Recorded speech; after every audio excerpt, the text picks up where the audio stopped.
Let me go, man. Let me go, man. Nothing happened, right? Let me go, man.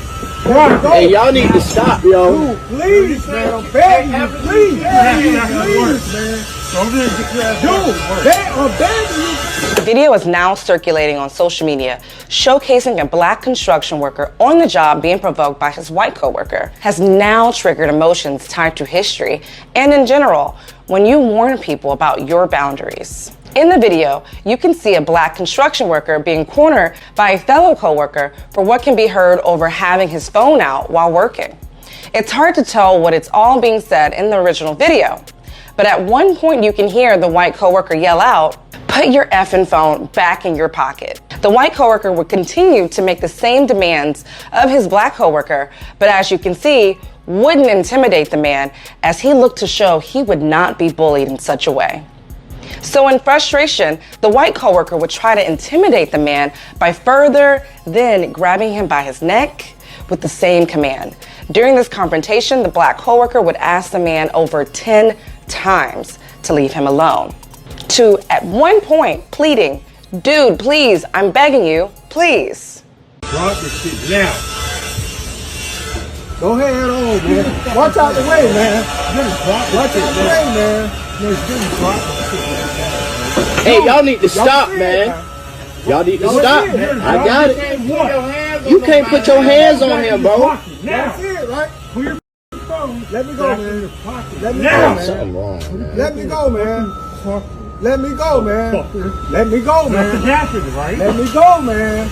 Let me go. Hey, y'all need to stop, yo. Dude, please, man. I'm begging you, please. Now, despite over 10 warnings, the white coworker would learn a lesson on keeping his hands to himself, as the coworker would go on to teach him.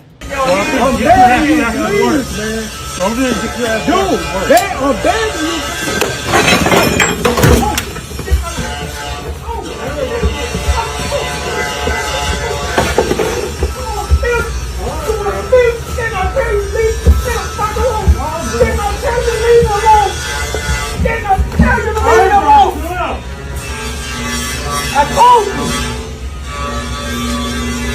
Across social media, many are now reacting to the viral video and are defending the black man for showing patience for so long before finally exploding. One viewer would say, "When the quiet one who doesn't bother anyone tells you to leave him alone and then followed up with, 'Please leave me alone,' it's because we know what our crash out will look like and we are trying to save you at that point. You don't want to listen, that's your choice." Followed by another viewer who would say, "I hate when a bystander is like, 'You both need to stop,' when there's clearly an aggressor." And another would write, "When a man smiles while being choked, he's about to freaking kill you. This guy just didn't get to hint it though."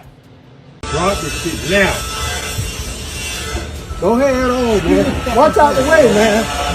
Watch out the way, man. Hey, y'all need to stop, man. Y'all need to stop. I got it. You can't put your hands on him, bro. That's it, right? Put your phone. Let me go, man.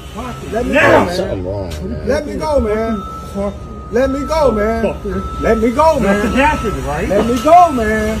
Let me go. Hey, y'all need to stop, yo. Dude, please, man. I'm begging you, please. I'm begging you, please, man. Dude, I'm begging you.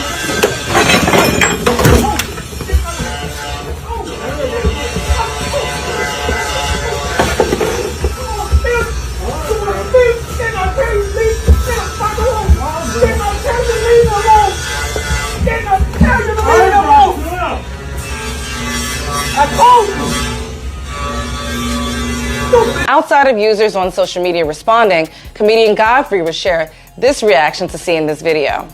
For Godfrey, his comments would highlight black people in particular giving out warnings and would go on to compare the white coworkers' demands being that of a slave driver. Now, for those who don't know, a slave driver was the overseer that would run the daily work of slaves on plantations on behalf of the slave owner. On the next episode of Leave Black People Alone. Now, this guy is working construction. This brother is working construction, and all you see is a dude with like a welder's helmet or something. and he's telling the guy, get back to work, get your ass back. And he's grabbing on him. The brother's like, yo, like, don't touch me, man. Stop touching me, man. And there's a guy that's like they're recording saying, yo, you can't be just touching him like that. And he's going, you get back to work. Remember, I'm going to tell you, when black people say, I'm begging you, please leave me alone. Leave me alone. The guy goes, you get back to work, like he's a slave driver. You know when Popeye's can of spinach would come out of his chest?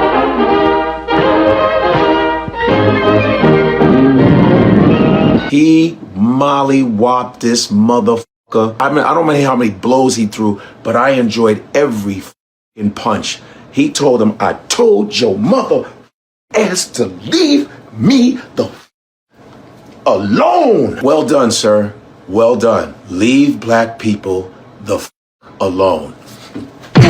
As noted for some, this incident touches on race and history, like the civil rights movement when many black people had to fight to be treated fairly and properly, and as you can see, still are.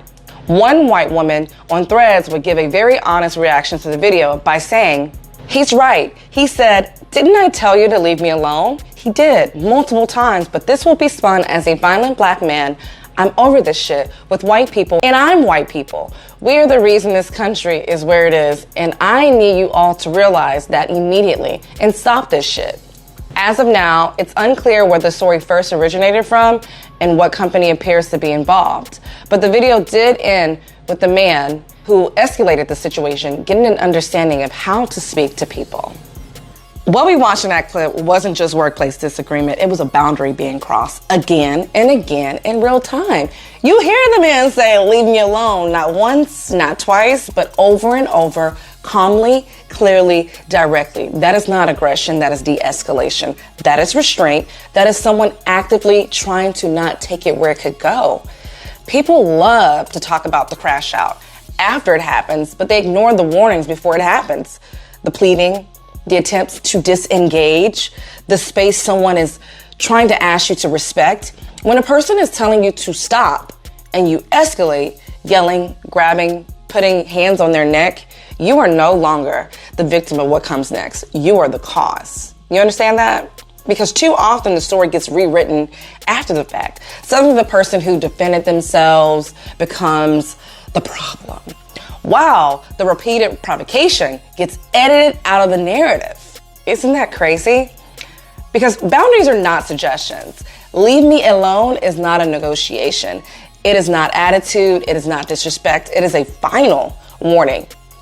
If someone is begging you to disengage, they're trying to protect both you and themselves from what happens next. Ignoring that is a choice, and choices come with consequences.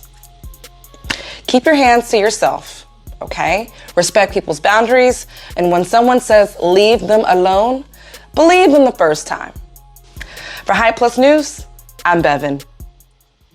What's up, High Plus family in Atlanta? This is Ramil, and on February 15th, we're hosting a night of comedy and candles with viral star Trip Fontaine. The show will happen on the covered rooftop of the Reverb Hotel with the city lights as our backdrop. And if you get there early, you can enjoy a candle making class with your special guest. This could be the perfect setup for a fun date night. Tickets for the night are available at hyplusclub.com or Eventbrite.